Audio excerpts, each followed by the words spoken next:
Everyone, welcome to this session. आज मैं आपके लिए लेकर आई हूँ क्लास 6 एनसीईआरटी साइंस चैप्टर 3। तो हमारा जो चैप्टर उसका नाम क्या है यहाँ पर, तंतु से वस्त्र तक। तो अब सबसे पहले हमें यहाँ पर दे रखा है तंतु से वस्त्र तक। तो सबसे पहले हम जानेंगे वस्त्र। तो वस्त्र होता क्या है? वस्त्र जो होता है, जो हमारी क्या होता है, हमारी जो दैनिक जीवन की जो है, हम जैसे हमारी पानी होता है, ये हमारी एक दैनिक जीवन की ज़रूरत होती है। जैसा हमारा भोजन, ये भी हमारी एक ज़रूरत होती है। उसी तरह जो हमारे वस्त्र होते हैं, जो हमारे कपड़े होते हैं, वो भी हमारी एक दैनिक जीवन की ज़रूरत होती है। तो हम पता करेंगे कि जो वस्त्र होते हैं वो किन चीज़ों से मिलकर के और किन चीज़ों से मिलकर बने होते हैं। तो सबसे पहले हमें यहाँ पर कुछ बच्चों के बारे में दे रखा है। एक बच्चा है पहेली और दूसरा है बूझो। ये दोनों ही एक जो आयोजित हुई थी इनके स्कूल में एक प्रतियोगिता, उसमें पार्टिसिपेट करते हैं और उसमें क्या करते हैं, प्रथम पुरस्कार जीतते हैं। और ये उत्तेजित होकर के उस जो पुरस्कार की जो राशि मिलती है उससे अपने माता पिता के लिए कुछ खरीदने का निश्चय करते हैं। और वो क्या खरीदने का निश्चय करते हैं? तो वस्त्र खरीदने का निश्चय करते हैं। वे कपड़े की दुकान पर जाते हैं, वहाँ पर अलग अलग विविधता वाले कपड़े या सामग्रियाँ देखते हैं। अब उन्हें समझ नहीं आता कि हम कौन से वस्त्र, कौन से कपड़े खरीदें, क्योंकि वहाँ पर सूती वस्त्र भी होते हैं, वहाँ पर रेशमी साड़ियाँ भी होती है, वहाँ पर ऊनी वस्त्र भी होते हैं। इसलिए उन्हें अलग अलग वहाँ पर प्रकार के वस्त्र दिखाई देते हैं। तो वो कंफ्यूज हो जाते हैं कि हम हमारे माता पिता के लिए क्या खरीदें, और उन्हें स्पर्श करते हैं कि इस कपड़े में कौन सा फैब्रिक है, कौन सा नहीं है। कपड़े की दुकान का पूरा भ्रमण करने के बाद वो निश्चय करते हैं कि हम हमारे माता पिता के लिए क्या खरीदें। सबसे पहले वो यहाँ पर बेडशीट पर और बिछाने वाली चादर वगैरह वो सब देखते हैं यहाँ पर, और देखते हैं यहाँ पर कौन कौन से किस किस प्रकार के यहाँ पर हमको फैब्रिक दिखाई देते हैं। अब उसके बाद वो क्या करते हैं, यहाँ पर कंबल, पर्दे, मेज पोस्ट, तौलिया और जो है यहाँ पर आदि सभी प्रकार के यहाँ पर कपड़े बने होते हैं। तो इन कपड़ों में से उन्हें बस्ते, बोरे भी दिखाई देते हैं। अब वो सोचती हैं ये सारे कौन से फैब्रिक के हो सकते हैं। उन्होंने इस सभी वस्त्रों की पहचान सूती, ऊनी, रेशमी अथवा संश्लिष्ट कृत्रिम के रूप में की। और क्या आप यहाँ पर हम जान सकते हैं कि यहाँ पर अलग अलग प्रकार के कपड़े होते हैं। तो सबसे पहले हम क्या करते हैं, वस्त्रों में विविधता।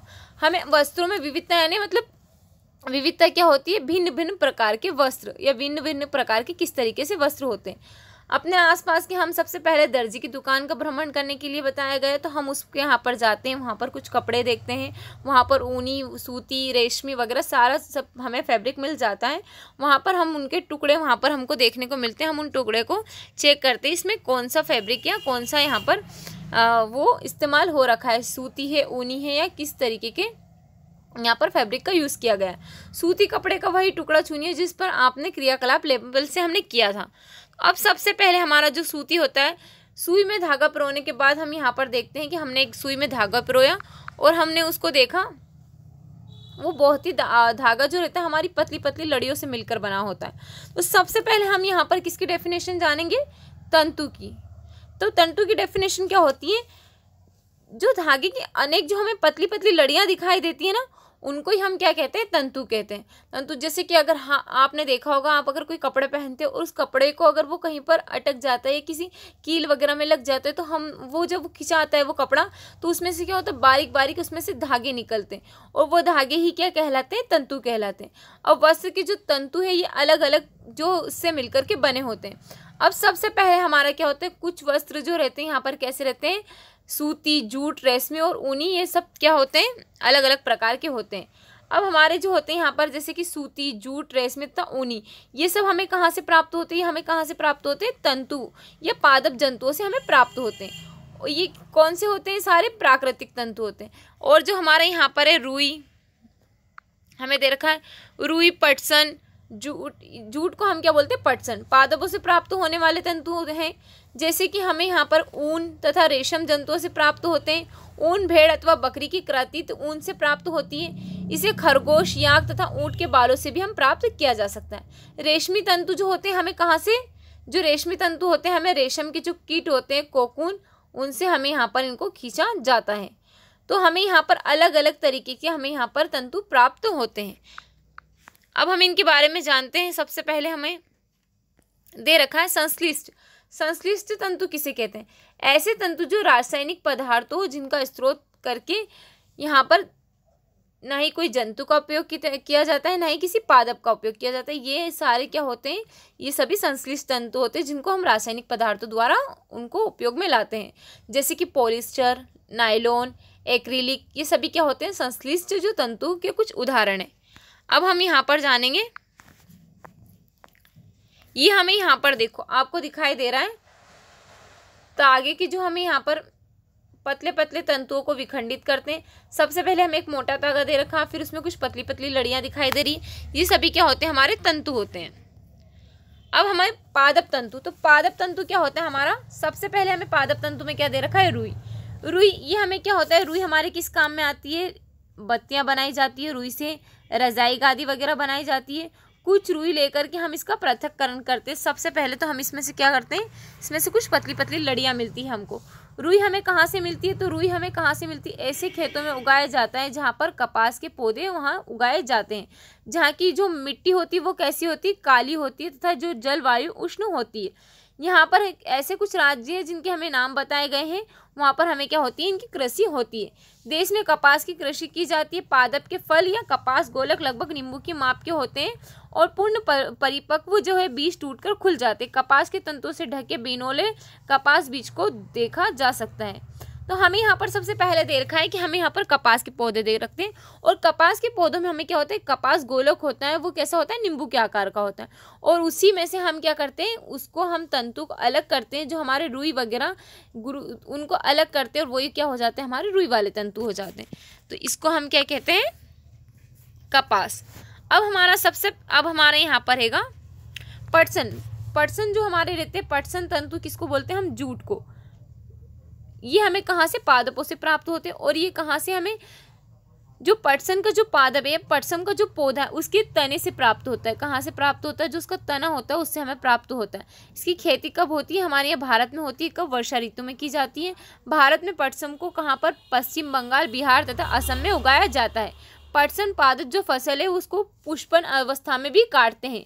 फसल की कटाई के पश्चात जो हमारे पादपों के तने को कुछ दिनों तक जल में डुबो कर रखते हैं। ऐसा करने से जो तने गल जाते हैं और उन्हें पटसन तंतुओं से हाथों द्वारा पृथक कर दिया जाता है। वस्त्र बनाने से पहले इन सभी तंतुओं को तागों में परिवर्तित कर लिया जाता है, और ऐसा किया जाता है कि जब हमें ये इनसे क्या प्राप्त हो जाता है, तंतु या तागे प्राप्त हो जाते हैं। अब यहाँ पर देखो, हमें यहाँ पर क्या दे रखा है, ये हमें यहाँ पर तागे दिखाई दे रहे हैं। ये सब हमारे, ये क्या हो रहा है, ये सारी प्रक्रिया जो है ये हमारे यहाँ पर तंतुओं को प्राप्त, जो तंतु जो हमें पादप और ये जंतुओं से जो प्राप्त हमें होता है यहाँ पर से, तो उन सबको ही हम क्या करते हैं, इनको तंतुओं के फॉर्म में लेकर आते हैं। अब हमारे जो सूती तागे की कताई है, हमने सूती तागे की कताई देखी। सूती तागे कैसे करते हैं, तो एक हाथ में कुछ रुई पकड़ते हैं हम, और दूसरे हाथ के अंगूठे की तर्जनी के बीच रुई को चुटकी भरिए और धीरे धीरे बाहर की ओर खींचिए। रेशों को लगातार ऐंठने पर यहाँ हमें यहाँ पर दिखाई दे रहा है 3.9 का जो हमारा ये हैगा, ये हमारा क्या हैगा, यहाँ पर रुई से जो हमने अभी देखा था, हमने जो बनाया था सूत, वो क्या होता है, यहाँ पर कपास वाला सूत हो गया। ठीक उसी प्रकार हम अलग अलग तरीके से यहाँ पर कर सकते हैं। अब हमारा यहाँ पर कताई के लिए एक सरल युक्ति जो हस्त तकुआ का उपयोग किया जाता है, जिसे तकली कहते हैं। हाथ से प्रचलित कताई में उपयोग होने वाली एक अन्य युक्ति होती है चरखा। चरखे के उपयोग को राष्ट्रपिता जो हमारे थे महात्मा गांधी, उन्होंने कब स्वतंत्रता आंदोलन के एक पक्ष के रूप में लोकप्रियता प्रदान की थी। उन्होंने लोगों को हाथ कते हुए तागों से बुने वस्त्र को पहनने तथा ब्रिटेन की जो मिलों में बने आयातित कपड़ों का बहिष्कार करने के लिए प्रोत्साहित किया था। जो हमारे राष्ट्रपिता थे महात्मा गांधी, उन्होंने क्या किया था, जो हमारे चरखे को ज़्यादा महत्व दिया था, और जो हमारे जो भारत के कपड़े हैं उनको ज़्यादा मान्यता प्रदान की थी कि जो हमारे हाथ के बने हुए कपड़े हैं हम वही पहनेंगे, और जो विदेशी कपड़े होंगे उनका बहिष्कार कर देंगे। तो वैसे ही जो यहाँ पर चरखा होता है, उससे हम क्या करते हैं, यहाँ पर ये चरखा है, हमें ये चरखा दिया हुआ है, इससे हम क्या करते हैं, यहाँ पर जो हमारा तागा काटते हैं, और इससे हमें क्या मिलता है, तंतु मिलता है। तागे से वस्त्र बनाने की कई विधियाँ होती हैं, इनमें दो प्रमुख होती हैं। सबसे पहला एक क्या होती है, बुनाई। बुनाई यहाँ पर होती है जैसे कि दो सीटों को जिन्हें एक साथ व्यवस्थित किया जाता है, से मिलकर तागों के सेटों की आपस में सुव्यवस्थित वस्त्र बनाने की प्रक्रिया को वीविंग या क्या कहते हैं, बुनाई। जब बुनाई क्या होती है, हम दो शीट ले लेते हैं अलग अलग, और उनको हम क्या करते हैं, आपस में मैच कर करके उनको आपस में मिला करके हम जो भी एक वस्त्र बनाते हैं उसको क्या कहते हैं, हम बुनाई कहते हैं। भिन्न भिन्न रंगों के हमने दो कागज लेते हैं हम यहाँ पर, उन दोनों में से जो 30 सेंटीमीटर लंबाई तथा 30 सेंटीमीटर चौड़ाई की वर्गाकार शीट काटिए, और हम इन दोनों से हम क्या बना सकते हैं, अलग अलग शीटों को मिला करके हम इनकी बुनाई कर सकते हैं। ये देखो हमें यहाँ पर दे रखा है, ये हमें 2 शीटें दे रखी है, ये 2 शीटें दे रखी है। फिर इनको एक साथ मिला करके इनको यहाँ पर बुनाई करके यहाँ पर वस्त्र बनाया गया है। अब ठीक है, हमने इसी प्रकार यहाँ पर देखा। अब हमारा कार्गो की चित्र हमें दिखाया गया है यहाँ पर कि हम जो हमारे तागे हैं उनको हम सेटों को बुनकर वस्त्र तो बना लेते हैं, लेकिन हम यहाँ पर कुछ पट्टियों की तुलना में बहुत पतले होते हैं और वस्त्र की जो हम कार्गो की बनाई जा सकती है। अब ये देखो यहाँ पर ये क्या हो रहा है, ये हमें जो दे रखा है यहाँ पर क्या है, वस्त्र की बुनाई की जा रही है। तो हमें आपने अपने घर में अपनी दादी मम्मी वगैरह को ऐसे कपड़े की बुनाई करते हुए देखा होगा, आपने उनको स्वेटर बुनते हुए देखा होगा, छोटी केप वगैरह या ऐसे कुछ भी हमारे टोपे वगैरह होते हैं जो हम ऊनी वस्त्र पहनते हैं, वो सब बुनाई करते हैं सारे लोग। वस्तु ऐसी बुनाई द्वारा बने वस्त्रों से बनाई जाती है। इस प्रकार की बुनाई हाथों से तथा मशीनों द्वारा भी की जाती है। दोनों इस प्रकार की जो है, ये हमारा यहाँ पर दे रखा है, क्या दे रखा है, हथकरघा। ये हथकरघा, इससे भी हम यहाँ पर क्या करते हैं, वस्त्र बनाते हैं। एक विशेष प्रकार की बुनाई है। यहाँ पर हम स्वेटर किस प्रकार बुन सकते हैं ये भी हमें दिया हुआ है। एकल तागे का उपयोग करके हम एक टुकड़े को बनाने में किया जाता है। हम यहाँ पर मोजे स्वेटर वगैरह हम यहाँ पर सब बुन सकते हैं इन चीज़ों से। वस्त्र सामग्री का इतिहास, जो हमारा वस्त्र होता है, हमारी जो अलग अलग, अभी हम देखते हैं हमारे सभी की जो संस्कृति है वो अलग अलग होती है। हर जगह का जो हमने यहाँ पर देखा था, हमारे यहाँ पर बहुत सारे से स्टेट है, उनमें सभी में अलग अलग जगहों पर अलग अलग वस्त्र पहनते हैं, क्योंकि हर जगह का जो हमारा मौसम अलग अलग होता है। तो ठीक उसी प्रकार जो हमारा जो प्राचीन काल था, है ना, वहाँ पर हमने देखा था, वहाँ पर लोगों के पास उस टाइम पे क्या हुआ था, उनको कपड़े का वहाँ पर उपयोग नहीं किया जाता था। वो क्या करते थे, जो वृक्षों की छालें और बड़ी बड़ी पत्तियां हैं और जंतुओं के जो चर्म है या उनको उनकी जो चमड़ी है उनको उनसे ही अपना शरीर को ढांकते थे। कृषि समुदाय में बसना आरंभ करने के पश्चात लोगों ने पतली पतली टहनियों तथा घास को बुनकर चटाई तथा डालियां टोकरी बनाना सीख लिया। और फिर उसके बाद जो जंतु है, जैसे कि हमारे खरगोश है, हमारा यहाँ पर भेड़िया है, इन सबको इनके ऊन वगैरह इनसे ऐंठन देखकर लंबी लड़ियाँ बनाई जाने लगी। और इन सभी को हमने यूज़ करके हमने क्या सीखा, फिर यहाँ पर इनको बुनकर वस्त्र बनाने का हमने प्रयास किया। और भारतवासी रुई से बने वस्त्र भी पहनते थे। गंगा नदी के निकटवर्ती क्षेत्रों में उगाए जाते थे फ्लेक्स भी इसे पादप, जिससे प्राकृतिक तंतु प्राप्त होती है। तो हमें यहाँ पर क्या हुआ कि जो हम पहले के लोग क्या करते थे, पहले के लोग तो अपना जीवन यापन पत्ते बांधकर, पेड़ की छाल बांध करके करते थे, लेकिन जैसे जैसे वो डेवलप्ड होते गए तो उन्होंने क्या किया, अलग अलग प्रकार की खोज की और उन्होंने फिर काई की खोज की। उन्होंने छोटी छोटी टहनियों से पतली पतली टहनियाँ निकाल करके उनकी चटाई टोकरियाँ बनाना स्टार्ट की। फिर उन्होंने देखा कि जो हमारे जंतु है उनके जो बाल है उनमें से धीरे धीरे उन्होंने क्या निकालना शुरू किया, तंतु निकालना शुरू किया। और उसी प्रकार उन्होंने बुनाई सीख ली। और फिर उसके बाद उन दिनों में लोगों को सिलाई करना नहीं आता था। उस समय लोग अपने शरीर के विभिन्न भागों को वस्त्र से आच्छादित कर लेते थे। वे शरीर को आच्छादित करने के लिए कई विभिन्न ढंगों का उपयोग, सिलाई की सुई के आविष्कार के साथ लोगों ने वस्त्रों की सिलाई करके पहनने का भी कपड़े तैयार किए। अब जैसे जैसे हमारे लोग डेवलप्ड होते गए, उन्होंने नई नई प्रकार की चीज़ें सीखी। पहले उन्होंने हाथ से सीखा कि कैसे क्या करना है हमको, फिर उन्होंने क्या किया है, यहाँ पर क्या सीख लिया है, सिलाई करना, स्टिचिंग करना सीख लिया है। तो उससे क्या होता है, यहाँ पर साड़ियाँ, धोतियाँ, लुंगियाँ तथा पगड़ियाँ को बिना सिले वस्त्रों के रूप में भी उपयोग किया जाता था। इनको हम बिना सिले भी ऐसे ही पहन सकते हैं। ये हमारे कुछ वस्त्र हैं। अब हमें यहाँ पर देखो हमने क्या क्या सीखा है इसमें। रुई अभी मैंने आपको बताई थी। रुई हमें कहाँ से प्राप्त होती, कपास से। वस्त्र हमने देखा था, वस्त्र क्या होते हैं, जो हम पहनते हैं कपड़े, जो हमारी दैनिक जरूरत होती है। तंतु, तो तंतु अभी हमने देखा था, तंतु हमें यहाँ पर कहाँ से, पटसन यानी पटसन से तंतु। कताई अभी हमने देखी थी, कताई कैसे करते, बुनाई मम्मियाँ वगैरह घर पर जो हमारी स्वेटर वगैरह बुनती है वो क्या होती है, बुनाई। तागा यानी क्या होता है, तंतु को जो मतलब तंतु के छोटे छोटे जो है यहाँ पर उनको मिला करके एक जो मोटा फॉर्म में बन जाता है वो क्या कहलाता है, तागा कहलाता है। अब हमें यहाँ पर दे रखा है, हमें इसका सारांश दे रखा।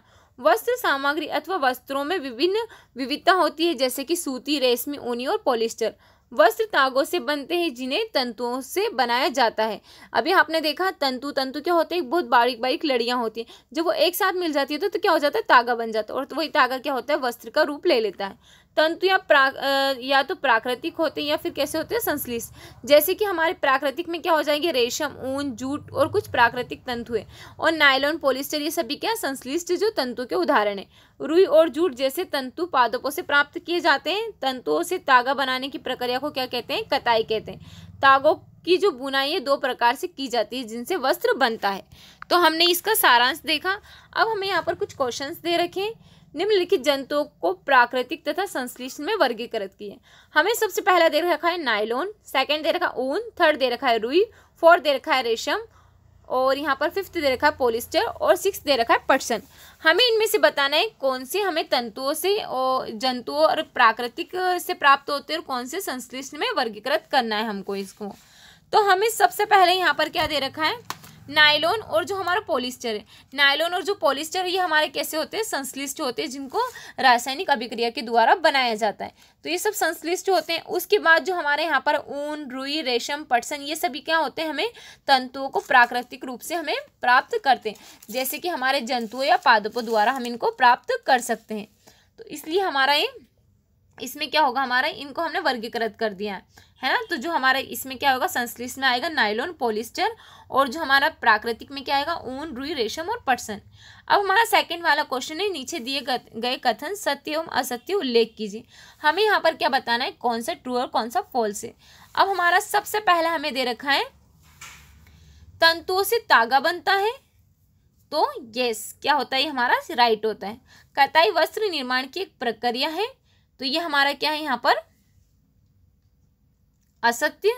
जूट नारियल का बाहरी आवरण होता है, तो ये भी क्या होता है, असत्य। रुई से बिनौले बीज हटाने की प्रक्रिया को ओटना कहते हैं, बिल्कुल सत्य है, इसको क्या कहते हैं, ओटना। तागों की बुनाई से वस्त्र का एक टुकड़ा बनता है, तो ये भी हमारा क्या है, राइट है। रेशम तंतु किसी पादप के तने से प्राप्त होता है, तो ये क्या हमारा रॉन्ग है हमारा। और पॉलिस्टर एक प्राकृतिक तंतु है, तो पॉलिस्टर हमारा कौन सा है, संश्लिष्ट तंतु है। तो इसलिए हमने यहाँ पर देख लिया कि कौन सा राइट है और कौन सा रॉन्ग है। अब हमें यहाँ पर क्या दे रखा है, रिक्त स्थानों की पूर्ति कीजिए। हमें रिक्त स्थानों की पूर्ति करने के लिए दे रखा है, हमें दे रखा है और से पादप तंतु प्राप्त किए जाते हैं। हमें किन से पादप तंतु प्राप्त कर सकते हैं, तो सबसे पहले हमें यहाँ पर दे रखा है पादप और जंतु से जो प्राप्त होते हैं, क्या होते हैं, पादप तंतु प्राप्त किए जाते हैं। किससे होता है, हमें रुई और जूट, ये क्या होते हैं, हमारे पादप तंतु प्राप्त किए जाते हैं। फिर हमें जो जंतुओं से क्या प्राप्त होता है, हमें कहाँ से प्राप्त होते हैं, जंतुओं से क्या प्राप्त होता है, हमें ऊन और रेशम। ऊन और रेशम ये हमें कहाँ से प्राप्त होते हैं, जंतु से प्राप्त होते हैं। और जो हमारा रुई और जूट है वो कहाँ से प्राप्त होता है, हमें पादपों से प्राप्त होता है। तो इसलिए जो हमारा इसका यहाँ पर क्या होगा आंसर, इसमें आएगा हमारा रुई, इसमें आएगा हमारा पटसन, और इस वाले में आएगा हमारा यहाँ पर क्या होगा, ऊन, और यहाँ पर होगा रेशम। तो ये हमारे यहाँ पर इनके आंसर है चारों। फिर हमें दे रखा है रुई तथा जूट पटसन पादप के किन भागों से प्राप्त किया जाता है। तो हमें यहाँ पर रुई और ये किससे प्राप्त होता है, तो रुई हमें कहाँ से, जो इनके एक फल होता है, हमने अभी देखा था कपास का एक पौधा होता है, उसके फल से हमें क्या प्राप्त होती है, रुई प्राप्त होती है। ठीक है। अब हमने यहाँ पर देखा नारियल तंतु से बनने वाली 2 वस्तुओं के नाम। अब नारियल की जो नारियल है, नारियल का जो ऊपर का जो आवरण रहता है, ऊपर का जो भारी परत रहती है, उससे हम क्या बना सकते हैं, तो हम टोकरी, रस्सी वगैरह हम इससे नारियल के भारी आवरण से या निर्माण कर सकते हैं। तंतुओं से तागा निर्मित करने की प्रक्रिया को स्पष्ट कीजिए। तो अब जो हमारे तंतुओं से तागा बनाने की प्रक्रिया क्या कहलाती है, तो वो कहलाती है कताई। कताई कहलाती है, इसलिए जो हमारा इसका आंसर क्या होगा, इस प्रक्रिया को कताई कहते हैं। इसके बारे में आप डिटेल में मुझे कमेंट बॉक्स में कमेंट करना। अब आपको यहाँ पर कुछ क्रियाकलाप भी दे रखे हैं और उनको भी आप यहाँ पर इसको पढ़ लेना, ताकि आपको और भी अच्छे से इसको समझ में आ जाइए। उम्मीद है जो आज का मेरा सेशन आपको अच्छा लगा है। अगर आपको हमारा सेशन अच्छा लगा है तो इसी तरह के अपडेट के लिए हमारे चैनल को सब्सक्राइब करें और बेल आइकन को दबाना ना भूलें। Okay, thank you so much.